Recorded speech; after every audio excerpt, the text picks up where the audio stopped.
चलिए आपके सामने माध्य का क्वेश्चन लाया गया है।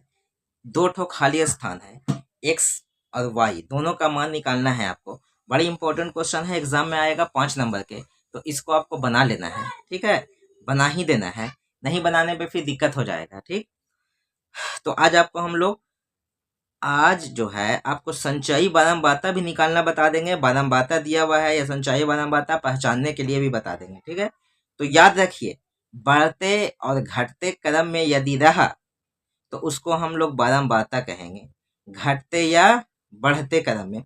तो यहाँ से तो सीधा सीधी क्या है, घट रहा भी बढ़ भी रहा है। 5 के बाद एक्स आया है, एक्स में क्या है ये नहीं पता है। ठीक है, उसके बाद 20 आया, हो सकता है चलो भाई बड़ा हो। फिर 20 के बाद 15 आया, यहाँ तक भी ठीक है, हो सकता है। अच्छा ये तो छोटा हो गया, 20 से छोटा, यानी कि तो बारंबारता दिया हुआ है। ठीक है, हम तो यहाँ पर लिख भी दिए हैं। अच्छा, संचयी बारंबारता निकालने के लिए क्या करना पड़ता है, तो सभी को जोड़ना पड़ता है। तो 5 के पाँचे 5 जोड़ दिए। ठीक है, फिर ये दोनों को जोड़ देना है, 5 प्लस एक्स। ठीक है, 5x नहीं, 5x तो गुना में होता है।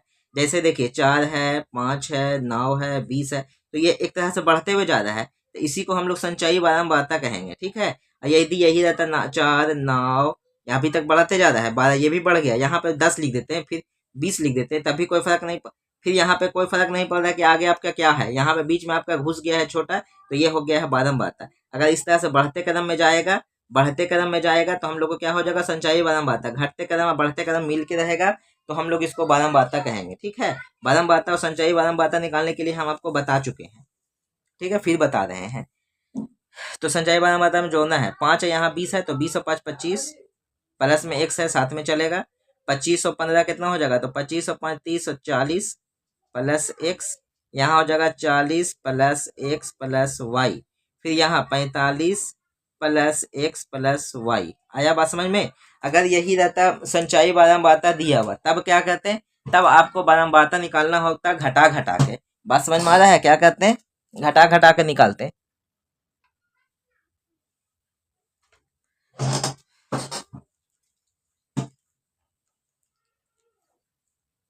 चलिए, तो माध्य का ये फार्मूला है जो आपके सामने लिखा हुआ भी है। एफ कम बड़ा, एफ का मतलब छोटा, एफ का मतलब क्या होता है, सबसे पहले माध्यक दिया हुआ है। जब भी आपका खाली स्थान रहेगा तो माध्यक रहेगा, तो माध्यक दिया हुआ रहेगा। माध्य रहेगा तो माध्य भी दिया हुआ रहेगा। किसी भी चीज का अगर खाली स्थान निकालने के लिए रहेगा, एक्स या वाई निकालने के लिए रहेगा, तो आपका माध्य माध्यक बहुलक दिया हुआ रहेगा। तो यहाँ पर दिया हुआ है और टोटल भी दिया हुआ रहेगा, तो टोटल भी दिया हुआ है 60। ठीक है, एन बटा एन का मतलब होता है कुल। ठीक है, एन का मतलब ही होता है कुल, तो कुल तो यहाँ पे जोड़ दिया है 60, जोड़ा है ना। अच्छा एक चीज और बता देते हैं, माध्यक जो आया है ना, ये आया है माध्यक 28.5। ठीक है, तो यहाँ पर आराम से माध्यक वर्ग आपको चुन सकते हैं, बिना माध्यक वर्ग के नहीं बनेगा। माध्यक वर्ग कैसे पहचानेंगे वो जान लेते हैं। माध्यक वर्ग इसी को कहते हैं माध्यक वर्ग। ठीक है, इसमें से कोई एक तो चुनना है, उसी से फिर बनेगा, आगे जाएंगे पीछे जाएंगे तब बनेगा। ठीक है, तो माध्यक यहाँ पे कितना है 28.5, तो यहाँ पे 28 कितना है, यही है, 20 30 है, 20 से 30 तक है ना, तो 20 से अगर 30 तक जब है, याद रखिए जो माध्यक दिया हुआ है ना, समझ लीजिए कि उसी में के इसी में के ही दिया हुआ है। जो माध्यक आपका आंसर है तो किसमें का है, वही आपका माध्यक वर्ग होगा। तो 28.5 है, तो 28.5 तो इसी दोनों के बीच में आता है, यानी कि माध्यक वर्ग कितना हो जाएगा 20 से 30। ठीक है, ये आपका मेन पॉइंट मिल गया है। अब इससे आगे और पीछे करेंगे। ठीक है, फॉर्मूला है एम बराबर एल है, तो एल का मतलब होता है निम्न सीमा, दोनों में से जो कम है ना उसी को निम्न सीमा कहते हैं। तो 20 हो गया, प्लस यहाँ से एक लाइन खींचेंगे, एन बटा 2, एन का मतलब होता है 60 बटा में 2 है, तो 60 बटा 2 का मतलब 30 आधा, माइनस। अब देखिए बड़ा वाला एफ का मतलब क्या होता है बताइए, और छोटा वाला एफ का मतलब क्या होता है, नहीं जानिएगा तो नहीं बनेगा आपसे। ठीक है, छोटा वाला एफ का मतलब होता है माध्यक वर्ग की बारंबारता। ठीक है, माध्यक वर्ग कितना है 20 से 30, 20 से 30, इसका बारंबारता यही है, तो ये वाला हो जाएगा छोटा वाला एफ। ठीक है, तो यहाँ पे 20 हो गया, लेकिन बड़ा वाला एफ माध्यक वर्ग के ठीक पहले वाले वर्ग की संचयी बारंबारता, यानी ये वाला हो जाएगा। ठीक है, ये हो जाएगा बड़ा वाला एफ। ठीक, तो यहाँ पे 5 प्लस एक्स ब्रैकेट में घेर दीजिए, गुने आई, आई का मतलब होता है डिफरेंस, इंटरवल कितना कितना का है, तो 10 10 का है, 10 लिख दिए। एम तो दिया हुआ है 28.5, 28.5 पॉइंट हटाएंगे यहाँ से तो 10 हो सकता है, 20 प्लस, ठीक है, अब यहाँ से 10 दूना 20 कट गया, कटा कि नहीं कटा, कट गया। अब यहाँ पर 30 माइनस 5 माइनस एक्स हो जाएगा ना, बटा में 2 तो दोनों के लिए है। अच्छा 20 डायरेक्ट इधर भी आ सकता है, हाँ आ सकता है, माइनस 20 इसके नीचे एक छुपा हुआ है। 30 में से 5 गया 25 माइनस एक्स बट्टा में 2, ठीक है, इसको भीन के जोड़ ले लेते हैं तो 10।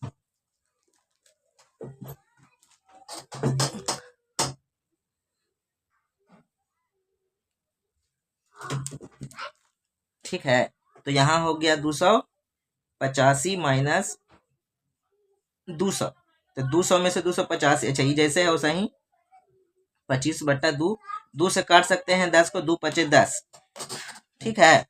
अब यहाँ पर 285 में से 200 हो गया, 85 बच गया, बटा में 5 है, बराबर में 25 माइनस एक्स, इसके नीचे कुछ नहीं है, क्रॉस मल्टीप्लाई करते हैं, 85 बराबर 25 बचे 125 माइनस 5x, 125 इधर आ गया, 125 बराबर माइनस में 5x, ठीक है। तो 125 को घटाते हैं 85 से, 0 और 8 4 12, उल्टा ना घट रहा है तो माइनस में हो जाएगा, 40 बराबर माइनस में 5x, माइनस माइनस खत्म, x बराबर 40 बटा 5, 5 8 40, x बराबर कितना आ गया आपका 8 आ गया। समझ में बात आ रहा है, x बराबर कितना आ गया 8, x बराबर 8, तो y बराबर कितना होना चाहिए, दिमाग लगा लीजिए, 40, यहाँ पे कोई जहां पे y है वहां पे ले लेते हैं, इसको ले लेते हैं, तो यहाँ पे कितना हो जाएगा 40 प्लस x प्लस टोटल कितना है, टोटल तो यही है 45 प्लस x प्लस y, यही ना हो जाएगा 20, और 20 यही ना जोड़ के 60 ला रहा है, तो यहाँ पर तो हम लोग को 45 प्लस x प्लस y बराबर 60 है, तो x कितना आया 8 आया, तो यहाँ पर 8 लगाते हैं, 45 और 8 कितना हो गया 50 और 3 53 प्लस y बराबर 60, 53 उधर गया तो y बराबर कितना आ गया 7, यानी x बराबर 8 और y बराबर 7, यही आपका माध्यक हो गया। x और y का आप आराम से आंसर ला सकते हैं, ठीक है, इसको देखिए एग्जाम में आए वाला क्वेश्चन है।